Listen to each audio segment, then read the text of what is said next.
You rightly say that European integration is a very important case of regional integration, and indeed, without any kind of presumption, I would like to say that this experience is very inspiring for other parts of the world.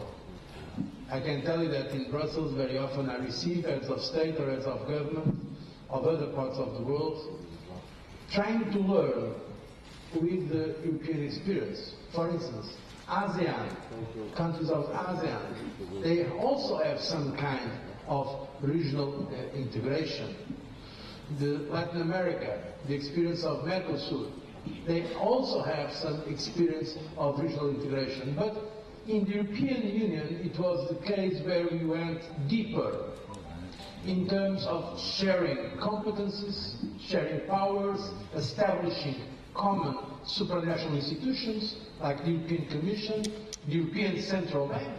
The member states of the euro, they have not a monetary policy. The monetary policy is determined by the European Central Bank, a European Court of Justice.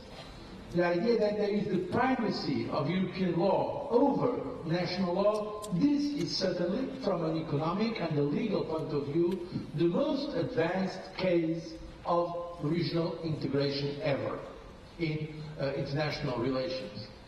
And why this is interesting, of course, from an academic perspective, and now we are here in a university to study and to compare. I think it is also interesting from a political point of view. And that is an element to consider when you look at Europe. Because some of the questions may be, but now this country has a difficulty. Why are the citizens of the other country going to pay for them? Because we are not one country.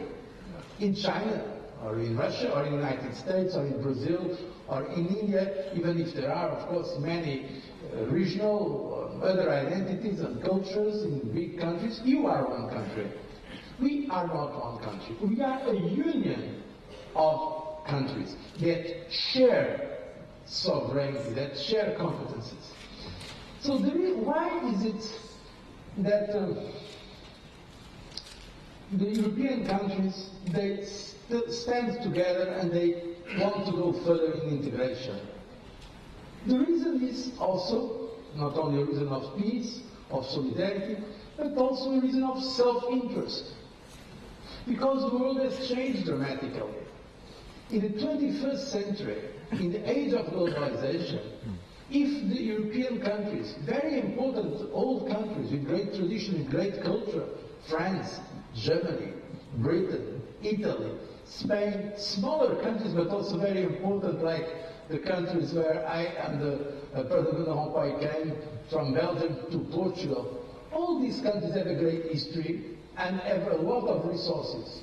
But they know very well that they can't have not a dimension of the United States of America or of China or of India, but together they can shape globalization and they can create and reinforce a stronger pole in the world for a more cooperative global order. That is why the European Union really value a lot the support that Chinese leadership and China has constantly given to the process of European integration. It is true.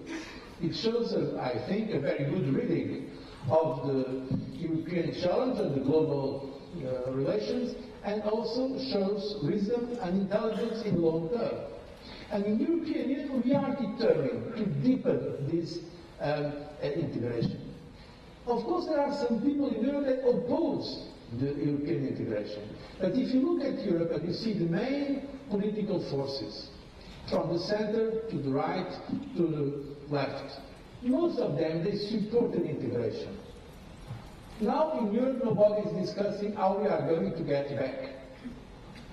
On the contrary, what we are discussing is how we are going to enlarge. A new member, Croatia, is going to join us next year. It started with 6 countries, afterwards 9, 10, 12, 15, 25, and now 27 countries.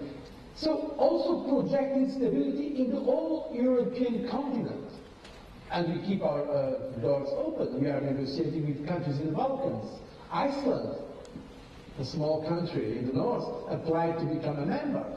So the European Union has built a process that is a process of economic integration, it's a process for trade, but it's also very important in terms of stability in the whole European region, but I believe also a process of stability for the world and for a global order that can be more just, more stable, and more predictable. That is why we all have an interest in the success of the European integration, and the message we convey here to China, to our Chinese partners and friends, is that yes, we will succeed.